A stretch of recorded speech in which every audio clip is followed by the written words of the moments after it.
રસ્તો ભૂલી પણ જિંદગી બચી. અભિનેત્રી બનવા ઘરેથી ભાગેલી બિહારની દીકરીને ભરૂચ પોલીસે પરિવાર સાથે મેળવી. ગ્લેમર દુનિયાની ઝાકઝમાળથી અંજાઈને સપનાઓ પાછળ આંધળી દોટ મૂકતી એક સગીરાનો કિસ્સો પ્રકાશમાં આવ્યો છે.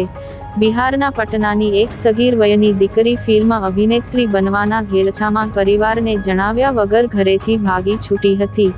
મુંબઈ પહોંચવાના લક્ષ્ય સાથે નીકળેલી આ દીકરી ટ્રેન બદલાવાને કારણે નસીબજોગ ગુજરાતના ભરૂચ રેલવે સ્ટેશને આવી ચઢી હતી.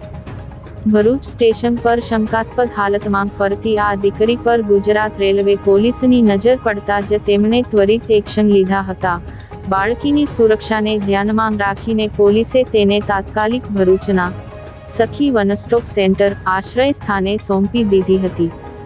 સખી વન સ્ટોપ સેન્ટરની ટીમે જરાય સમય ગુમાવ્યા વિના દીકરીનું કાઉન્સિલિંગ કર્યું અને તેના પરિવારનો સંપર્ક સાધ્યો હતો.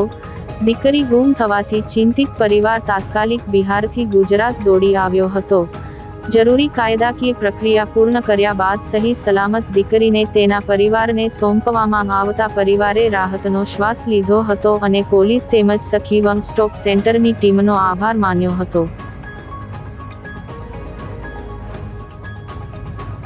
તારીખ 17/6/2024 રોજ જીઆરપી દ્વારા રેલવે પોલીસ દ્વારા 13 વર્ષની દીકરી તેમને મળેલ. તેમની સાથે જીઆરપીના સ્ટાફ સાથે વાત કરી ત્યારે જાણવા મળેલું કે ઘરેથી તે નીકળી ગયેલ છે.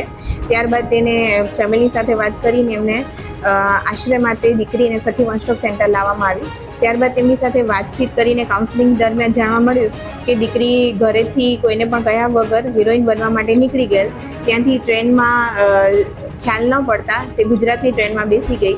ત્યારબાદ તે ઘરેથી કોઈની સાથે પણ નીકળી નથી અને એની સાથે કોઈ પણ બનાવ પણ નથી બન્યો. એ પહેલાં તે ભરૂચની પોલીસને મળેલા ભરૂચની પોલીસ આશ્રય માટે સખી વન સ્ટોપ સેન્ટરમાં મૂકીએ. ત્યારબાદ તેમના ફેમિલી સાથે પણ ટેલિફોનિક વાત કરી જાણવા મળ્યું કે એમણે પણ મિસિંગ કમ્પ્લેન કરેલી છે. આજ રોજ તારીખ 19ના રોજ ત્યાંની પોલીસ સાથે એમના કાકા તેમને લેવા માટે આવ્યા છે અને દીકરી પણ ખૂબ જ ખુશ છે કે હું ફેમિલી સાથે મળી ગઈ એમને. અને મારો ખાસ મેસેજ છે કે દીકરી ઘરેથી કોઈ પણ ને જાણ કર્યા વગર ન નીકળી જાય. ફેસબુક ઇન્સ્ટા યુઝ જ ના કરો. એના લીધે એની સાથે કોઈ ઘટના ન બની જાય તે ખાસ ચેતીને રહે. તે ખુદ પોતાની જવાબદારી સમજીને ઘરે સાચવીને રહે.